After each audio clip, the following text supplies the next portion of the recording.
हिमालय के फूल अपनी विशिष्टताओं के लिए सर्वविदित हैं। दुर्भाग्यवश उनकी अनेक प्रजातियां विलुप्त होती जा रही हैं। कुछ तो केवल किस्से कहानियों तक ही सिमटकर रह गई हैं। यह कहानी उस समय की है जब हिमालय का एक अनूठा पेड़ अपने फलीय वैशिष्ट्य के साथ एक निर्जन पहाड़ी नदी के तीर पर स्थित था। उसके फूल थाईलैंड के कुरियन से भी बड़े, चेरी से भी अधिक रसीले और आम से भी अधिक मीठे होते थे। उनकी आकृति और सुगंध भी मन को मोह लेने वाली थी। उस पेड़ पर वानरों का एक झुंड रहता था जो बड़ी ही स्वच्छंदता के साथ उन फूलों का रसास्वादन व उपभोग करता था। उन वानरों का एक राजा भी था जो अन्य बंदरों की तुलना कई गुना ज्यादा बड़ा, बलवान, गुणवान, प्रज्ञावान और शीलवान था, इसलिए वह महाकपि के नाम से जाना जाता था। अपनी दूरदृष्टि उसने समस्त वानरों को सचेत कर रखा था कि उस वृक्ष का कोई भी फल उन टहनियों पर न छोड़ा जाए जिनके नीचे नदी बहती हो।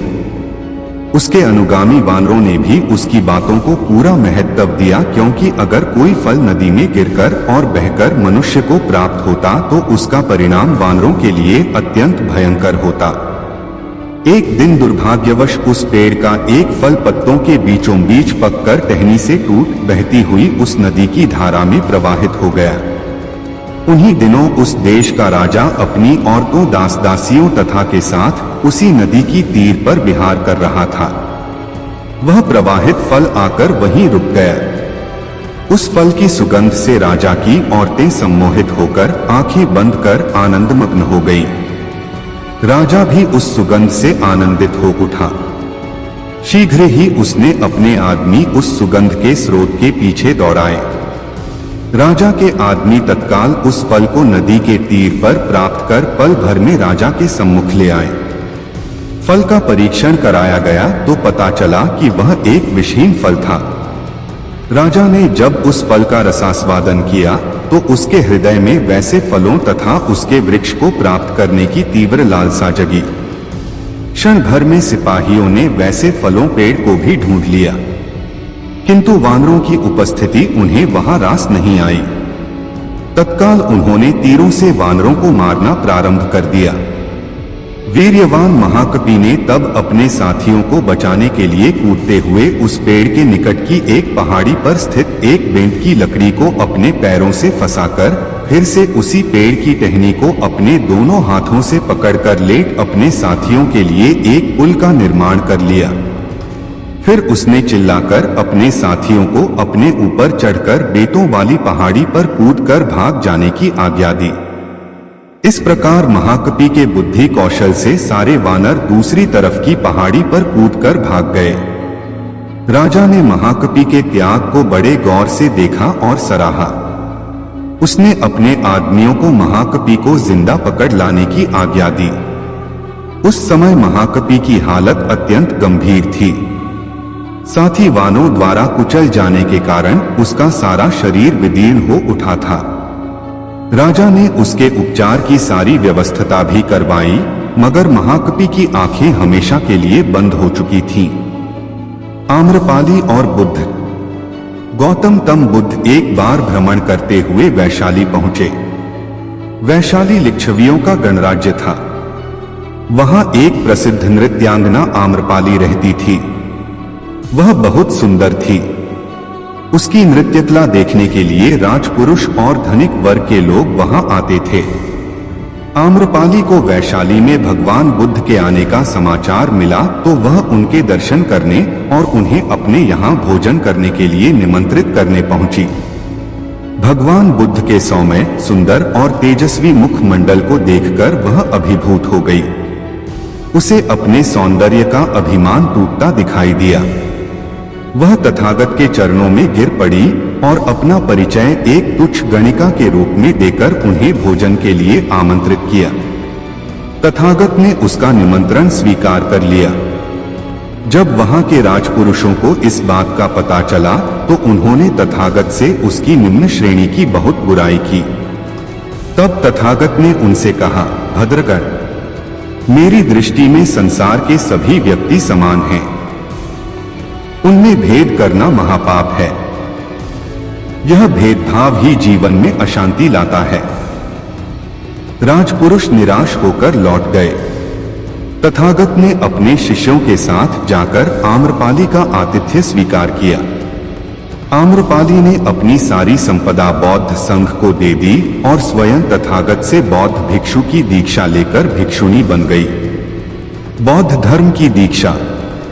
तथागत बुद्धत्व की प्राप्ति के पश्चात पहली बार अपने गृह राज्य कपिलवस्तु में पधार रहे थे। उनके आने का समाचार पाकर नगर में चारों ओर हर्ष की लहर दौड़ गई। नगर में प्रवेश करते ही सर्वत्र उनकी जय जयकार सुनाई पड़ने लगी। महाराज शुद्धोधन को जैसे ही गौतम बुद्ध के आने का समाचार मिला और पता चला कि उनका पुत्र भिक्षु होकर अपने ही राज्य में भिक्षा पात्र हाथ में लिए भ्रमण कर रहा है, तो उनका हृदय हाहाकार कर उठा। वे व्याकुल हो उठे। वे स्वयं गौतम के सम्मुख पहुंचे और बोले, पुत्र, हम प्रतापी क्षत्रिय वंशज हैं। हमारे वंश में किसी ने भी इस प्रकार भिक्षा नहीं मांगी। तुम मेरे साथ राजभवन चलो। तथागत बोले, महाराज, आप क्षत्रिय वंशी योद्धा हैं। आपका जन्म उसी वंश में हुआ है, परंतु मेरा जन्म बुद्ध वंश में हुआ है। यही मेरी वंश परंपरा है। फिर भी पिता होने के कारण मेरा कुछ तो तुम पर अधिकार है। पुत्र, क्या मेरी इतनी इच्छा भी पूरी नहीं करोगे कि तुम अपने शिष्यों सहित राजभवन में चलकर भोजन करो? शुद्धोधन ने अश्रु बहाते हुए कहा। राजा के आग्रह पर तथागत सभी भिक्षुओं के साथ राजमहल में पधारे। सभी को प्रेम से भोजन कराने के उपरांत राजा ने तथागत से पूछा, पुत्र, तुमने तो संन्यास ले लिया, परंतु हमारे बुढ़ापे का सहारा अब कौन बनेगा? क्या अपनी पत्नी, पुत्र और माता पिता के प्रति तुम्हारा कोई कर्तव्य नहीं है? क्या यह अकर्मण्यता और जीवन से पलायन नहीं है?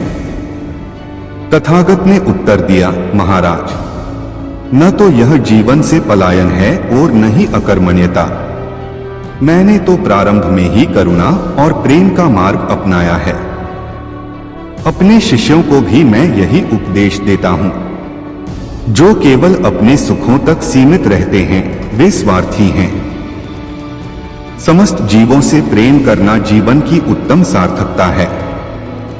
उनके लिए जीवन का उत्सर्ग न तो अकर्मण्यता है और न ही जीवन की उत्तम सार्थकता है। न तो अकर्मण्यता है और न ही जीवन में पलायन। सभी से प्रेम करना जीवन का सर्वाधिक उच्च कर्म है। तथागत का उपदेश सुनकर महाराज शुद्धोधन समझ गए कि उनके सम्मुख बैठा व्यक्ति अब कोई साधारण युवराज नहीं है। वह बुद्ध है और समस्त संसार ही अब उसका घर है। तभी सहसा तथागत उठे और बोले, महाराज, मैं देवी यशोधरा से मिलने उनके कक्ष में जाना चाहता हूं। ऐसा कहकर वे चल दिए। यशोधरा को पता था कि उसके पति राजमहल में पधारे हैं, परंतु वह उनसे मिलने नहीं गई थी। वह मान किए बैठी थी। तभी राहुल ने मां से पूछा, मां, पिताजी राजभवन में आए हैं, फिर भी तुम उनसे मिलने क्यों नहीं गई? यशोधरा ने उत्तर दिया, बेटा, तेरे पिता घर बार छोड़कर समस्त मानव जाति को सुख शांति का मार्ग दिखाने गए हैं। उनके मन में मेरे लिए जरा भी स्थान होगा तो वे स्वयं यहां आएंगे। उसी समय तथागत ने यशोधरा के कक्ष में प्रवेश किया। यशोधरा और राहुल ने आगे बढ़कर तथागत के चरणों में शीश नवाया। यशोधरा ने अपने आंसुओं से तथागत के चरण पखार दिए। बरसों का थमा बादल मानो फट पड़ा था। तथागत बोले, उठो यशोधरा, मन को शांत करो। तुम्हारा त्याग महान है। तुम्हारे इस त्याग के कारण ही मैं शाश्वत सत्य को पाने में सफल हुआ हूं। इस त्याग के कारण ही तुम महान हो। उठो, मुझे भिक्षा नहीं दोगी? यशोधरा उठी और राहुल का हाथ पकड़कर बोली, प्रभु, आप भिक्षुक बनकर मेरे द्वार पर आए हैं। मेरे पास देने के लिए आपका यह पुत्र राहुल है, इसे स्वीकार कीजिए। तथागत बोले, मैं कृतज्ञ हुआ यशोधरे, तुम्हारी यह भिक्षा मुझे स्वीकार है। कहकर वे मुड़े और राहुल को साथ लेकर बाहर की ओर चल दिए। राजमहल से निकलकर एक बड़े जनसमूह को संबोधित करते हुए बुद्ध ने कहा, भिक्षुओं, मनुष्य के लिए धर्म और संघ के अतिरिक्त कोई अन्य उत्तराधिकार नहीं है। वही उत्तराधिकार मैंने अपने पुत्र राहुल को दिया है और वही मैं तुम सभी को देता हूँ। वहां उपस्थित सभी लोगों ने बौद्ध धर्म स्वीकार किया।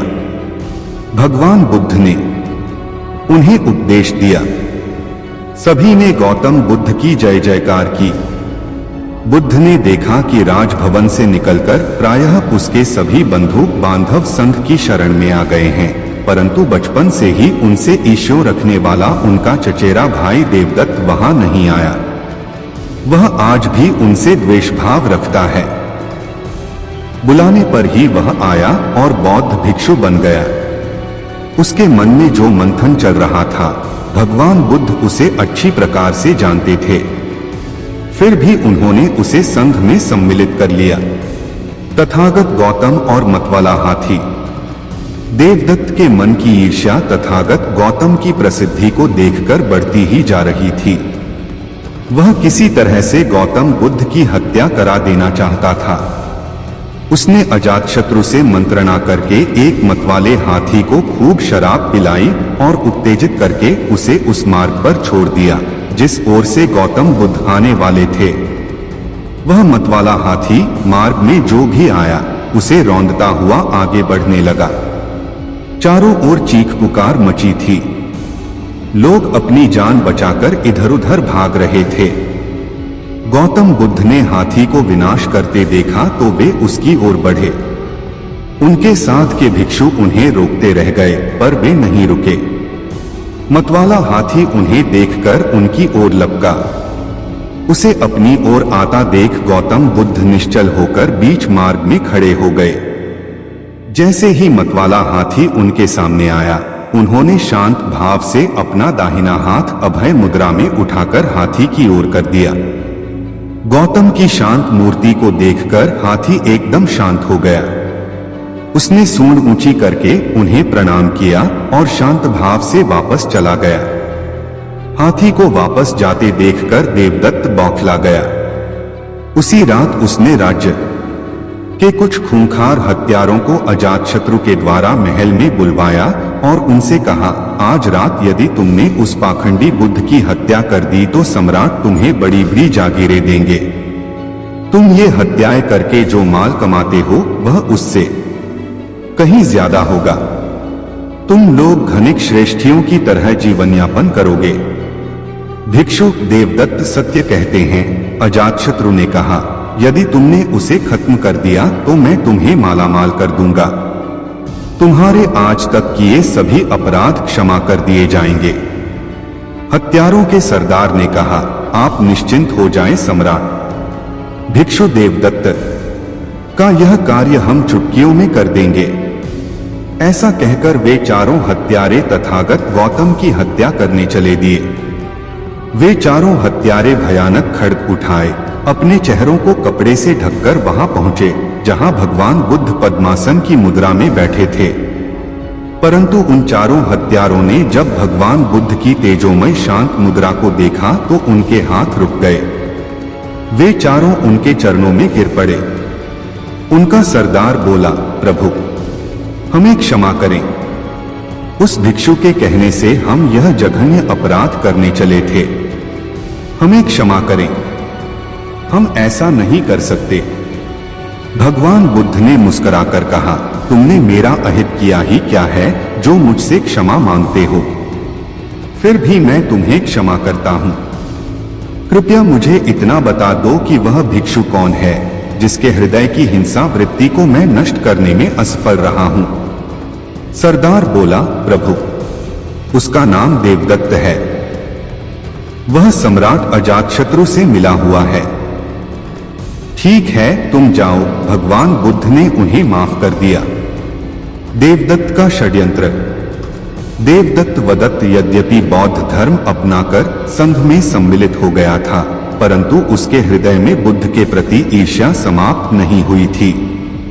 दूसरी ओर सम्राट बिंबसार की छोटी रानी छलना और उसके पुत्र अजातशत्रु को सम्राट बिंबसार का बौद्ध धर्म तथा तथागत के प्रति स्नेहभाव बिल्कुल पसंद नहीं था। देवदत्त की सहायता से अजातशत्रु ने सम्राट बिंबसार को बंदी बनाकर बंदी गृह में डाल दिया और स्वयं मगध का सम्राट बन बैठा। बंदी गृह में ही सम्राट का देहावसान हो गया। उनके दिवंगत होते ही वह निरंकुश हो गया। उसने देवदत्त की सलाह पर राज्य में घोषणा करवा दी कि मगध के नागरिक महात्मा बुद्ध के प्रवचन सुनने न जाएं। जो वहां जाएगा उसे कड़ा दंड दिया जाएगा। उन दिनों तथागत गौतम गृध्रकूट की पहाड़ी पर निवास कर रहे थे। उनके पास सूचना पहुंची कि उसने बौद्ध विहारों तक में ताले डलवा दिए हैं। तथागत गौतम को लगा कि अजातशत्रु को सही मार्ग पर नहीं लाया गया तो वह संघ का भारी अहित करेगा। वे अपने प्रिय शिष्य आनंद को साथ लेकर मगध की ओर चल दिए। तथागत बुद्ध मगध पहुंचे तो किसी ने उनका स्वागत नहीं किया। वे सीधे राजभवन पहुंचे और सम्राट अजातशत्रु से मिले। राजपुत्र, अपने पिता को बंदी बनाकर तुमने जघन्य पाप किया है। अब तुम इस भ्रम में हो कि इस साम्राज्य की समस्त भूमि तुम्हारी है। तुम तो स्वयं अपने स्वामी नहीं हो, फिर इस विशाल देश के स्वामी भी कैसे हो सकते हो? महात्मा बुद्ध के वचन सुनकर अजातशत्रु क्रोध में भर गया और बोला, तुम मुझे क्या शिक्षा देते हो? तुम्हारे जब अपने ही तुम्हारे नहीं हैं, फिर तुम दूसरों को अपना बनाने का नाटक क्यों करते फिरते हो? मैं तुम्हारी बात समझा नहीं। राजपुत्र, महात्मा बुद्ध ने हैरानी से उसकी ओर देखा। मेरा अपना कौन है जो मेरा शत्रु है? जाकर पता लगाओ। अजातशत्रु ने उपेक्षा भाव से कहा, मेरा समय नष्ट न करो। जल्द ही तुम्हारे लोगों का षड्यंत्र तुम्हारे सामने आ जाएगा और तुम्हारा नामो निशान इस धरती से मिट जाएगा। तथागत गौतम ने कुछ नहीं कहा। आनंद के साथ वे वापस लौट पड़े। मानवता प्रथम। मानव सेवा ही हमारा सबसे बड़ा धर्म है। तथागत अपने शिष्यों को मानव सेवा का मूल मंत्र समझा रहे थे। इसी संदर्भ में उन्होंने शिष्यों को एक कथा सुनाई।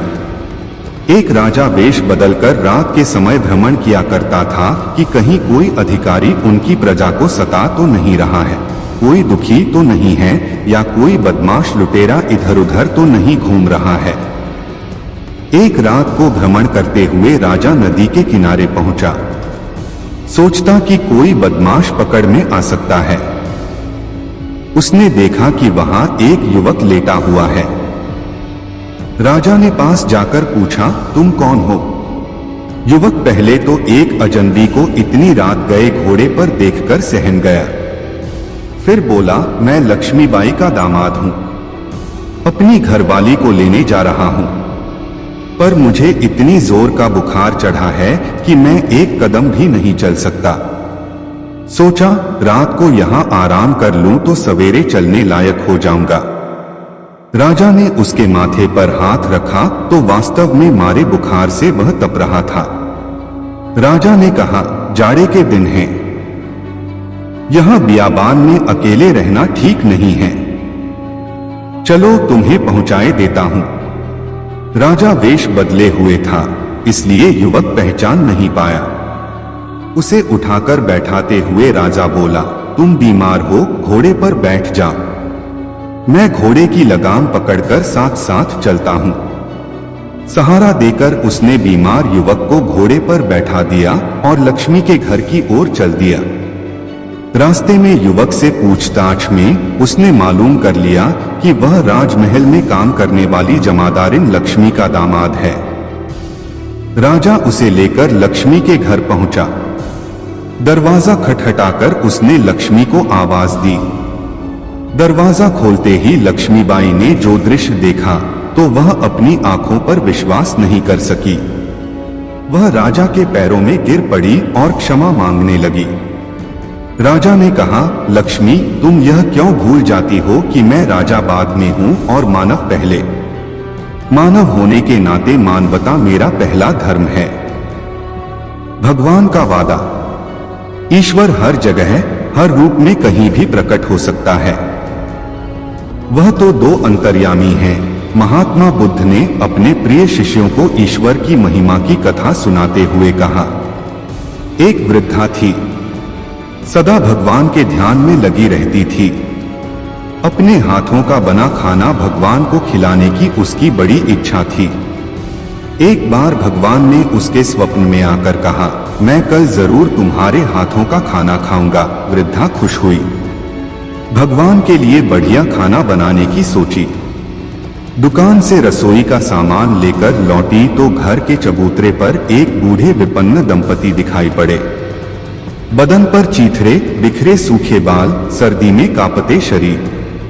वृद्ध ने कहा, माता, 2 दिन से भूखे हैं, हमें थोड़ा सा खाना दे दो। वृद्धा का मन व्याकुल हुआ। ये चीजें भगवान के लिए हैं और फिर से खरीदने के लिए पैसा भी नहीं है। क्या किया जाए? थोड़ा हिचकिचाई, फिर उसने सोचा, भगवान आए तो और एक बार आने को कहूंगी। आखिर भगवान तो इनके जैसे भूखे नहीं होंगे न। बस वृद्धा ने जल्दी खाना बनाया, उन्हें प्यार से खिलाया। अब उसके मन में शांति और अपार संतोष था। भगवान तो नहीं आए। रात को फिर भगवान ने दर्शन दिए तो वृद्धा ने पूछा, भगवान, आपने वादा नहीं निभाया, आप नहीं आए। आपने अच्छा किया, वरना आप आते तो भी खिलाने को मेरे घर में आज कुछ नहीं था। भगवान ने मुस्कुराकर कहा, मैंने वादा निभाया, तुमने मुझे और मेरी देवी को प्यार से खाना खिलाया। इतना कहकर भगवान अंतर्धान हो गए। स्नेह का मूल्य। स्नेह ही संसार में एकमात्र ऐसा शब्द है जो एक दूसरे को पास लाता है।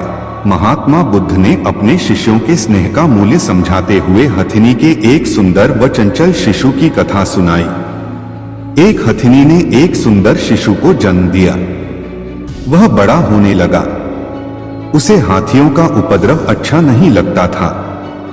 वह हाथियों के दल को छोड़कर एकांत में चला जाता और सोचता, हाथी क्यों उत्पात मचाते हुए जीवों को सताते हैं। एक दिन वह हाथी एकांत में बैठा हुआ था। सहसा उसकी दृष्टि सामने एक वृक्ष पर पड़ी। वृक्ष पर एक कृष्णकाय बंदर बैठा था। वह उदास लग रहा था। हाथी उससे बोला, बंदर भाई, बड़े दुखी दिखाई दे रहे हो, बताओ तुम क्यों दुखी हो? बंदर बोला, मैं शरीर से निर्बल हूं, मेरे साथी मुझे छोड़कर चले गए हैं, इसलिए मैं दुखी हूं। हाथी धीरज बंधाता हुआ बोला, तुम चिंता मत करो, मैं जा रहा हूं, तुम्हारे साथियों को बुला लाऊंगा। यदि वे नहीं आएंगे तो मैं तुम्हारी सेवा करूंगा। हाथी बंदर के साथियों की खोज में चल पड़ा। कुछ दूर जाकर उसने देखा कि एक वृक्ष पर कुछ बंदर उदल कूद कर रहे हैं। उसने सोचा, ये सब ही उस बंदर के साथी हैं। बंदर हाथी को देखते ही डरकर भागने लगे। हाथी ने प्यार से बंदरों को रोकते हुए कहा, मुझसे डरो नहीं, तुम सब मुझे अपना प्रिय भाई समझो। बालक हाथी के स्वर में प्यार था। बंदरों ने ऐसा अद्भुत हाथी कभी नहीं देखा था। वे आश्चर्य से हाथी की ओर देखने लगे। हाथी पुनः बोला, तुम सब अपने बीमार साथी को अकेला छोड़कर क्यों चले आए हो? किसी बीमार को असहाय छोड़ देना अधर्म है। वापस लौटकर उसने दुखी बंदर से कहा, मैं तुम्हारे साथियों को ढूंढ लाया, अब ये कभी तुम्हें छोड़कर नहीं जाएंगे। हाथी के उपकार ने उदास बंदर का मन हर्ष से भर दिया। हाथी की विनम्र वाणी ने सभी जीवों में नए प्राण भर दिए। जो प्यार से बोलता है, दूसरों का उपकार करता है, उसकी पूजा सभी लोग करते हैं। प्रेम और रोटी। असिस्टेंट काउंसिलर गस्टाफो फाक ने लुई के पिता के सम्मुख जब लुई से अपनी शादी का शुभ प्रस्ताव रखा, तब वृद्ध पिता का पहला सवाल था, तुम कितना पैदा कर लेते हो? 100 क्रोनर से ज्यादा तो नहीं कर पाता, लेकिन लेकिन कुछ नहीं। लुई के पिता ने बीच में टोक कर कहा, तुम्हारी आमदनी काफी नहीं है। आह, लेकिन वह मुझे कितना प्यार करती है। मैं भी तो उसे प्राणों से ज्यादा चाहता हूं। हम दोनों एक दूसरे पर कितना विश्वास करते हैं। हो सकता है कुछ भी हो, लेकिन क्या 200 क्रोनर ही तुम्हारी सारी सालाना आमदनी है? हमारी जान पहचान पहले पहल लिडिंगो में हुई थी। सरकारी तनख्वाह के अलावा भी तुम्हें कुछ ऊपरी आमदनी है क्या? लुई के पिता ने जोर देकर पूछा। हाँ, अच्छा, हमारे ख्याल से इतना ही हम दोनों के लिए काफी है। और फिर देखिए हमारा आपस में प्रेम। सो तो बिल्कुल ठीक है, लेकिन मुझे साफो साफ कुछ हिसाब किताब तो बताओ। ओह, उत्सुक प्रेमी ने कहा, मैं कुछ ऊपरी काम करके काफी पैदा कर सकता हूं। क्या क्या? और कितने का? मैं फ्रेंच पढ़ा सकता हूं और अनुवाद भी कर सकता हूं, और फिर मैं प्रूफ रीडिंग से भी तो कुछ पैदा कर सकता हूं। कितना अनुवाद कर सकते हो? पेंसिल हाथ में उठाकर वृद्ध ने पूछा। यह तो ठीक नहीं बतला सकता, लेकिन फिलहाल मैं एक फ्रेंच की किताब का अनुवाद 10 क्रोनर फी फुरमे के हिसाब से कर रहा हूं। कुल मिलाकर कितने फर्मे हैं सारी किताब में? यही कुछ दर्जन कहना चाहिए। बहुत ठीक, यह कुल समझ लो 250 क्रोनर हुआ। इसके सिवा और क्या है? उफ, मैं कह नहीं सकता। कुछ ठीक तय नहीं है। क्या कुछ ठीक तय नहीं है और तुम शादी करना चाहते हो? अरे बच्चों, मालूम होता है कि तुम जानते नहीं हो कि शादी होती क्या है। समझे? क्या तुम्हें मालूम है कि तुम्हारे बच्चे होंगे, उन्हें खिलाना पड़ेगा, पहनाना पड़ेगा, पढ़ाना पड़ेगा, और उनके लिए न जाने क्या क्या और करना पड़ेगा। लेकिन फाक ने विरोध करते हुए कहा, बच्चे तो देर में भी हो सकते हैं, और हम लोग इतना प्यार करते हैं कि बच्चों का जल्दी पैदा होना बिल्कुल निश्चित है। इसीलिए फिर कुछ रुककर लुई के पिता ने कहना शुरू किया, मेरे ख्याल से तुम दोनों के दोनों शादी करने पर तुले हुए हो, इसमें कोई शक नहीं। और ठीक है, लेकिन यह तो बताओ कि तुम्हें एक दूसरे में कौन सी बात अच्छी लगती है, क्योंकि मुझे लग रहा है कि मुझे तुम्हारे विवाह के लिए अब अनुमति देनी ही पड़ेगी। इसलिए अच्छा है कि जो समय तुम लुई के पास बैठकर बर्बाद करते हो, उसमें काम करके कुछ पैदा ही करो। वृद्ध की इस स्वीकृति से युवक फाक एकदम खिल उठा और उसने बड़े सम्मान और आदर के साथ उनके हाथ चूम लिए। भगवान ही जानता है वह उस वक्त कितना खुश था, और उसकी लुइयो वह भी तो फूली नहीं समाती थी। शाम को जब वे साथ साथ हाथ में हाथ डालकर घूमने गए तो कैसा सुंदर गर्वसा अनुभव कर रहे थे, और उनके मुखों पर एक विचित्र चमक सी खिल रही थी। अब वह शाम को उससे मिलने आने लगा था। साथ में वे छपे हुए कागज ले आया करता था, जिनका वह प्रूफ ठीक करता होता। इसका पापा के ऊपर बड़ा अच्छा असर पड़ा, और लुई ने भी सोचा कि मेरे लिए वह कितनी मेहनत करते हैं। यही सोचकर वह उसे चूम लेती। लेकिन एक दिन शाम को जरा जी बहलाने की गरज से वे थिएटर चले गए। वहां से लौटे तो एक सिकर्म में। इस सब में पूरे 10 क्रोनर खर्च हो गए। इसी तरह कई और दिन शाम को वह ट्यूशन पर न जाकर लुई के साथ घूमने निकल गया। जैसे जैसे शादी का दिन नजदीक आता जाता था, अपना घर सजाने की फिक्र उन पर सवार होती जाती थी। इसलिए कुछ जरूरी चीजें भी खरीदनी थीं। उन्होंने एक बढ़िया सा पलंग खरीदा, जिसमें स्प्रिंगदार गड्ढे, बढ़िया चादर, तकिया और मच्छरदानी भी साथ में थे। लेकिन लुई को एक नीला रेशमी लिहाफू चाहिए था, क्योंकि उसके बाल पीले सुनहरे रंग के थे। सो वह भी खरीदा गया। इसके सिवाय उन्होंने लाल शेड वाला एक लैंप खरीदा, वीनस की एक चीनी की प्रतिमा खरीदी और एक मेज ली, जिसमें चाकू, छुरी, कांटे और शीशे के बर्तनों का एक बढ़िया सेट भी शामिल था। रसोई के लिए बर्तन खरीदने में लुई ने अपनी मां की सलाह और सहायता ली। तो इस तरह बेचारे असिस्टेंट काउंसिलर की नाक में दम था। इधर से उधर मकान ढूंढने के लिए दौड़े दौड़े फिरता, कारीगरों के काम की देखभाल करता, सब फर्नीचर आ गया या नहीं यह खबर रखता, चेक लिखता, क्या क्या नहीं करना पड़ रहा था बेचारे को। और इस बीच में स्वाभाविक ही है कि गस्ताफो कुछ पैदा नहीं कर सकता था। उसने सोचा शादी हो जाने पर फिर सब ठीक हो जाएगा, खूब किफायतशारी करेंगे। सबसे पहले तो एक छोटा सा ही मकान लेकर रहेंगे। और फिर सच बात तो यह है कि बड़े मकान के मुकाबले में छोटे मकान की सजावट अच्छी और आसानी से हो जाती है, तो इसलिए उन्होंने पहली मंजिल पर 600 क्रोनर पर एक मकान किराए पर लिया, जिसमें 2 कमरे, एक रसोई और जिन्स के लिए एक कोठरी थी। पहले लुई का ख्याल था कि खुली छत वाले 3 कमरे ठीक रहेंगे। फिर उसने सोचा, जब हम एक दूसरे से इतना प्यार करते हैं तब इन सब बातों से क्या होता है। आखिर कमरे सजस जाकर ठीक हो ही गए। सोने के कमरे में 2 पलंग इस तरह खड़े थे माना किसी रथ के पहिए हों और वह रथ जीवन यात्रा पर चल दिया हो। नीले नीले लिहाफू, दूध सी सफेद पलंग की चादरें, बेलबूटों से कढ़े हुए तकिए के गिलाफू सब तितर बितर पड़े हुए बड़े खुशनुमा लग रहे थे। 200 क्रोनर का लुई का पियानो था जो दूसरे कमरे में रखा था। दूसरा कमरा बैठने, खाने और पढ़ने लिखने के लिए भी था।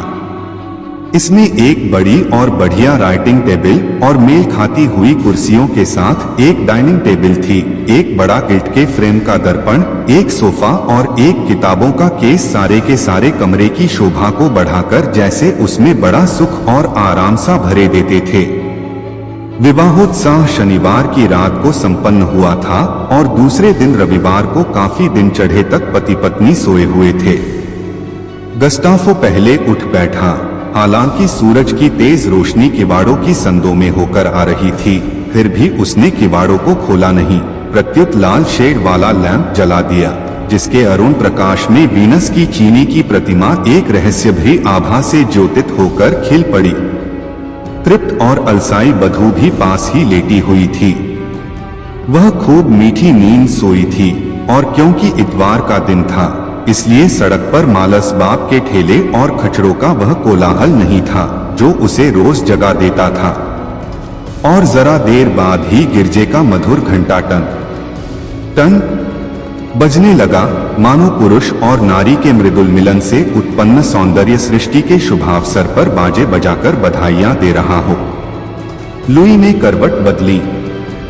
गस्ताफो पर्दे के पीछे कपड़े पहनने चला गया, जहां से फिर वह रसोई में खाने की तैयारी के लिए आदेश देने चला गया। तांबे और टीन के नए नए बर्तन ओह कैसे जगमग चमचमा रहे थे, और यह सब उसी का तो था और था उसकी प्यारी पत्नी का। उसने रसोइये से कहा, पास के ही रेस्तरों में जाओ और कह दो कि ठीक वक्त पर 2 जनों के लिए खाना यहाँ भेज दिया जाए। रेस्तरां का मालिक गस्ताफ और लुई के इस विवाह के विषय में पहले से ही जानता था और उसे खाना तैयार करके रखने के लिए आदेश भी 1 दिन पहले ही मिल चुका था।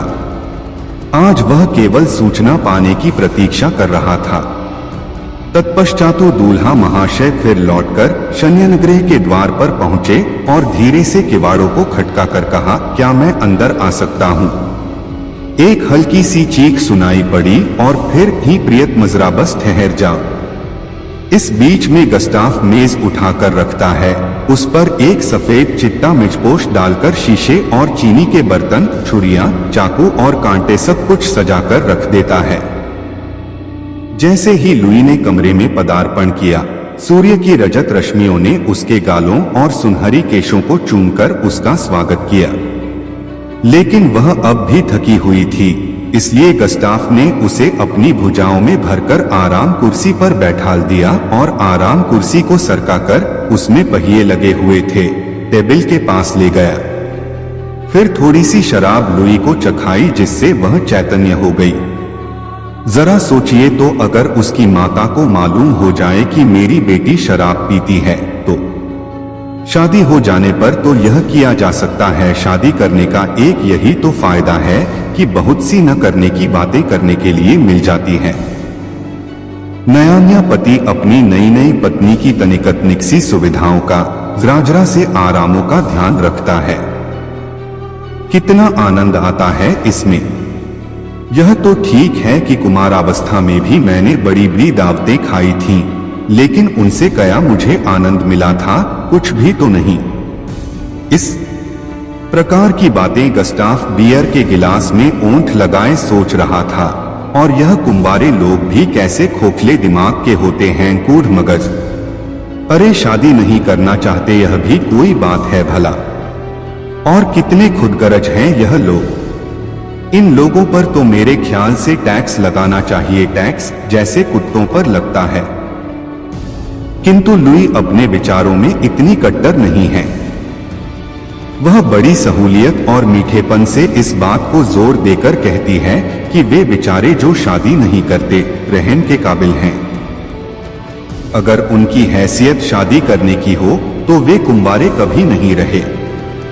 गस्टाफ के दिल में जरा सी कसक है, हाँ, लेकिन सुख कोई धन से ही तो नहीं मिलता। नहीं, लेकिन खैर कोई बात नहीं, थोड़े दिन में ही बहुत सा काम मिल जाएगा और तब फिर सब काम ठीक से चलेगा। और इस समय तो वह बढ़िया खाने खा ही रहा है, मेवे, मिठाइयाँ और शराब। लुई सशंकित हो उठती है और संकोच से पूछ बैठती है, क्या हम हमेशा ही इस ढंग से रह सकेंगे? और उत्तर में गस्टाफ उसके गिलास में थोड़ी सी शराब और उड़ेल देता, ओह तुम बड़ी पगली हो लुई, बेकार डरती हो। ऐसा दिन रोज रोज नहीं आता मेरी लुई। जीवन बहुत सुंदर है और यदि उसकी इस सुंदरता का उपभोग करने का अवसर मिले तो उसे छोड़ना नहीं चाहिए। शाम को 6 बजते हैं और 2 घोड़ों वाली एक शानदार फिटन उनके दरवाजे पर आकर खड़ी होती है। बात की बात में वे उस पर हवा खाते होते हैं। लुई और गस्टाफ बड़े आराम से सीट का सहारा लेकर बैठते हैं।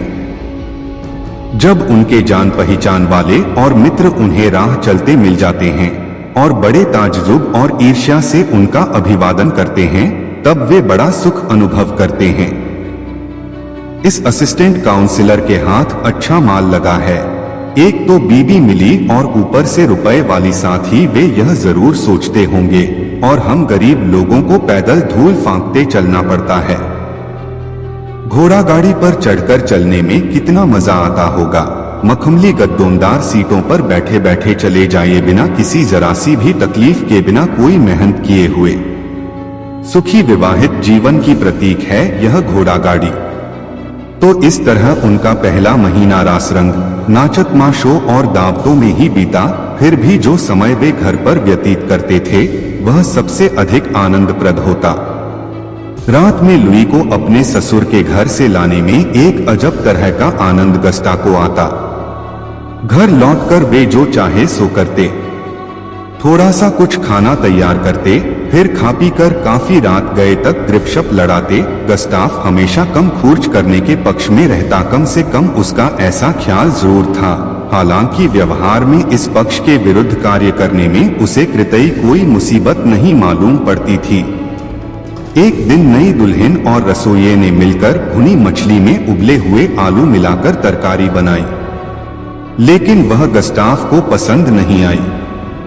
जब एक दिन फिर लुई ने वही तरकारी तैयार की, तब उसने बाजार जाकर 1.5 क्रोनर की कुछ बढ़ेरे खरीद ली और सोचा कि मैंने बहुत सस्ता सौदा पटा लिया। लेकिन घर पहुंचा तो लुई ने उल्टी ही बात कही। उसने कहा, तुम ठग आए और फिर शिकार खाना फिजूल खर्ची करना है। फिर लुई ने सोचा कि इतनी छोटी छोटी सी बात के लिए पति से विरोध करने से काम कैसे चल सकता है। कुछ महीनों बाद लुई फाक की तबीयत खराब हो गई, लेकिन बात क्या थी यह किसी की समझ में नहीं आता था। क्या सर्दी लग गई? क्या पीतल या तांबे के बर्तनों में खटाई की कोई चीज भूल से रखने की वजह से जहरीली हो गई होगी और उसे लुई शायद खा गई हो। डॉक्टर को लुई को देखने के लिए बुलाया गया। उसने खूब अच्छी तरह परीक्षा करने के बाद कहा, कुछ भी तो बीमारी नहीं है, और ठट्टा मारकर हंस पड़ा। लेकिन लुई तो बहुत बीमार थी।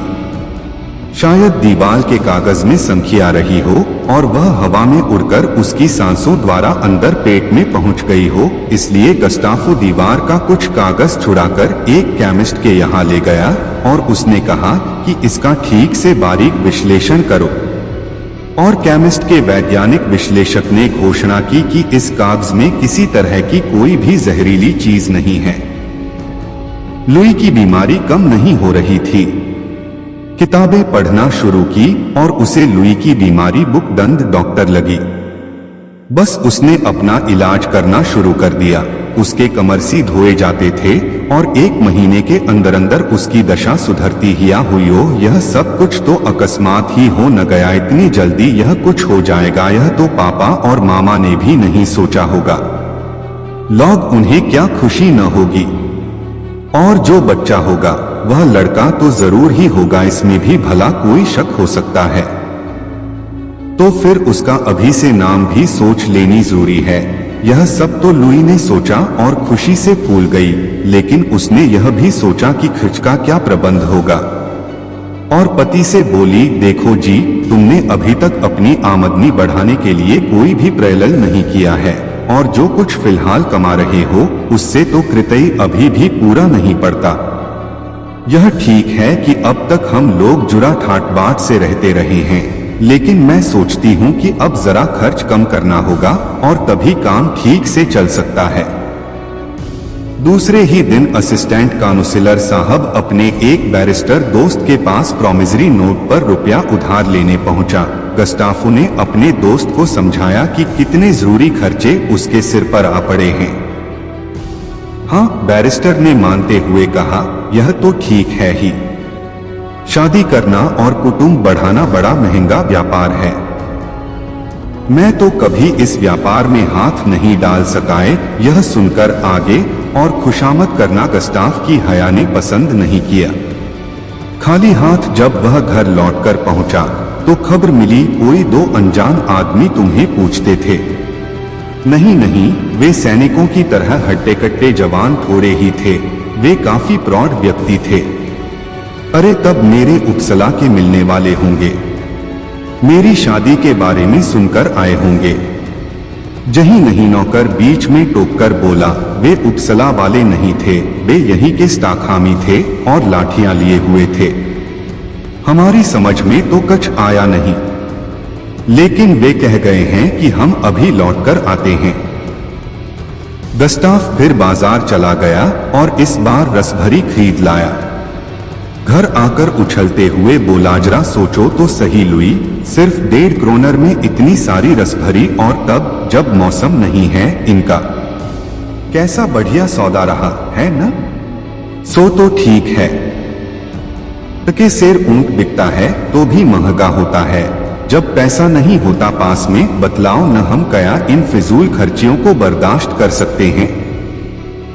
प्रिय, कोई परवाह नहीं है, मैंने कुछ और काम ढूंढ लिया है। लेकिन हमारे ऊपर जो कर्जा है, सो कर्जा तो क्या हुआ? मैं और कुछ रुपया लेकर उसे चुकाने का प्रबंध कर रहा हूं। हाँ, लुई ने करुणा प्रदर्शित करते हुए कहा, तो क्या वह एक और नया कर्जा हमारे सर पर नहीं होगा? अगर होता भी है तो क्या हुआ, एक जगह से तो छुटकारा होगा। लेकिन तुम खामखा यह परेशान करने वाली बातें क्यों छेड़ बैठती हो? कैसी बढ़िया रस भरी हैं और इनके ऊपर शैरी का एक गिलास कितना मजा देगा, जानती हो? और इतना कहते ही गस्ताफ ने नौकर को हुक्म दिया, जाकर फौरन शैरी की एक बोतल ले आओ, सबसे अच्छी वाली। उस दिन तीसरे पहर को जब लुई सोकर उठी तो उसने फिर कर्ज का सवाल उठाया। उसका ख्याल था कि वह जो कुछ कहने जा रही हैं उससे गस्ताफो नाराज नहीं होगा। नाराज तो वह हो ही नहीं सकता। तब क्या वह घर के लिए कुछ रुपया चाहती थी? लुई ने समझा, पंसारी का रुपया नहीं दिया गया है, गोश्त वाला धमकी देता था और वह फिटन वाला सईस भी कहता है कि हिसाब तय कर लो। बस असिस्टेंट काउंसलर साहब ने फरमाया, सिर्फ इतना ही। अरे तो इनका तो कल ही पाई पाई चुकता कर दूंगा। लेकिन हमें और बात भी तो सोचनी चाहिए। आज शाम को पार्क में घूमने चलोगी ना? लेकिन फिटन पर नहीं चलेंगे, प्राण से ही काम चल सकता है। और शाम आई, वे पार्क गए और एल्हम्ब्रा रेस्तरां में खाना खाया। वहां मजा तो बहुत आया गस्टाफ को, क्योंकि आसपास बैठे हुए अन्य लोग उन लोगों को नए अल्हड़ प्रेमी प्रेमिका समझ रहे थे। लेकिन यह विचार लुई को अच्छा नहीं लगा, और खास तौर से तब जब उसने बिल देखा। बाप रे, इतने में तो हम घर पर बढ़िया खाना खा सकते थे। वह धीरे से चिल्ला भी पड़ी। तो एक के बाद एक करके 8 महीने समाप्त हो गए। 9वां महीना आया, बच्चे के लिए कपड़े चाहिए थे, झूला चाहिए था, और भी न जाने कितनी चीजें चाहिए थीं। खर्च का प्रबंध करने में गस्टाफ को बड़ी बड़ी कठिनाइयों का सामना करना पड़ा। पंसारी और साइस ने उधार देना बंद कर दिया, क्योंकि उनके भी तो बीबी बच्चे हैं जिन्हें खिलाना पिलाना खनाना भी उतना ही जरूरी है जितना गस्टाफो के लिए अपने कुटुंब की अनिवार्य आवश्यकताओं की पूर्ति करना जरूरी है। उफ, कैसी लिप्सा है यह। आखिर वह शुभ दिन भी आ ही गया।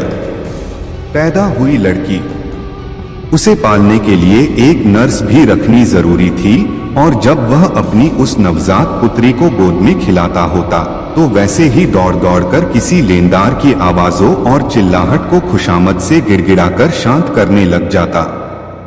नए नए खर्चे रोज पैदा होते ही गए, और वह उनके दुर्वह भार के नीचे बुरी तरह पिचा जा रहा था। इसमें कोई संदेह नहीं कि कुछ अनुवाद करने का काम उसे मिल गया, लेकिन उस काम को वह सफलतापूर्वक करता भी तो कैसे, जब उसे कृदम पर तरह तरह की समस्याओं का सामना करना पड़ता था। इसी दुरावस्था में गस्टाफ अपने ससुर से सहायता मांगता है, लेकिन वह उसे बहुत रुखेपन से जवाब देता है, मैं इस बार तो तुम्हारी मदद किए देता हूँ, लेकिन आइंदा फिर कभी नहीं करूँगा। मेरे पास जो कुछ भी थोड़ा सा बचा है वह मेरे ही लिए काफी नहीं है, और फिर तुम ही मेरे लिए अकेले नहीं हो। खैर, तो जैसे तैसे काम चला ससुर की सहायता से। माँ के लिए बढ़िया बढ़िया भोजन जरूरी थे ही, चूजे और बढ़िया शराब भी तो, और बच्ची के लिए रखी गई नर्स को भी वेतन देना ही पड़ता था। खैर, सौभाग्यवश जैसे तैसे लुई फिर बिल्कुल अच्छी हो गई। उसका पहला सौंदर्य और आकार लौट आए। तब एक दिन ससुर ने फिर दामाद से कहा, अगर बर्बाद नहीं होना चाहते तो अब आइंदा और बच्चों के लिए कोशिश मत करना। फिर भी कुछ दिनों तक गस्टाफो फाक का छोटा सा कार्टून प्रेम और रेंट पर पलता रहा, लेकिन और कब तक पलता रहता। एक दिन दिवालियेपन में आकर गला दबोच ही तो लिया। घर के मालस बाप की कुर्की पर चढ़ने की नौबत आ गई। तब एक दिन लुई के पिता आकर मां बेटी दोनों को लेकर चलते बने। सिकर्म में बैठते बैठते वृद्ध यह कहने से न चुका, मैंने अपनी पुत्री एक ऐसे शख्स को उधार दी थी जिसने उसकी इज्जत उतारकर उसे साल भर बाद ही लौटा दिया। लुई खुशी से गस्टाफ के साथ रहती, लेकिन वहां तो पेट के लिए एक नाज का दाना तक भी तो नसीब नहीं था। वह अकेला रह गया। एक दिन कुक अमीन वही लाठी वाले लोग आए और उसके मकान से रसोई के बर्तन तक उठाकर ले गए। घर में न एक फूटी कौड़ी बची, न पानी पीने को एक गिलास, और न लेटने को टूटी चारपाई, और न फटा बिस्तर ही। गस्टाफो का असली जीवन अब शुरू हुआ था। उसने किसी तरह एक दैनिक समाचार पत्र में प्रूफरीडी की जगह पाली थी, जहां उसे रात को 8-8, 10-10 घंटे तक काम करना पड़ता था। सरकारी नौकरी उसकी अब भी बाकी थी, हालांकि तरक्की रुक गई थी क्योंकि वह दिवालिया घोषित नहीं किया गया था। ससुर साहब ने उसके ऊपर इतनी दया जरूर की कि उसे इतवार को अपनी पत्नी और पुत्री से मिलने की अनुमति दे दी, लेकिन एक क्षण के लिए भी वह लुई को अकेले में गस्टाफ के पास नहीं रहने देता था। जब शाम को वह अपने अखबार के ऑफिस में जाने लगता था तो वे लोग उसे दरवाजे तक पहुंचाने आते थे, और वह अपने कुचले हुए मरे हुए आत्मसम्मान को लेकर विदा हो जाता था। अपने ऊपर से सारे बोझ को उतारने में संभव है गस्टाफ को 20 वर्ष लग जाएं और तब क्या वह अपनी पली और पुत्री का भरण पोषण कर सकेगा? शायद नहीं। और अगर दुर्भाग्य से इसी बीच में उसके वृद्ध ससुर साहब ढुरक जाएं, तब तो वे सबके सब बिना घर बार के हो जाएंगे। इसलिए उस क्रूर हृदय वाले अपने वृद्ध श्वसुर के प्रति भी उसे कृतज्ञ होना चाहिए, जिसने इतनी निर्ममता से उसके सारे मानवीय सुख को उससे जबरदस्ती छीन लिया। हाँ, और मानव जीवन स्वयं भी तो आज इतना कठोर और कुरूप हो उठा है। खेत में हल चलाने वाले जानवरों का गुजारा तो आसानी से हो जाता है, लेकिन सारी सृष्टि में मनुष्य ही ऐसा प्राणी है जिसे अपना पेट भरने के लिए मेहनत मजदूरी करने की जरूरत पड़ती है। कितने शर्म की बात है। और यह शर्म चीख चीख कर पूछ रही है कि इस जीवन में हर एक इंसान को क्यों मेवे मिठाई खाने को नहीं मिलते, अरे क्यों रोटी भी नहीं मिलती।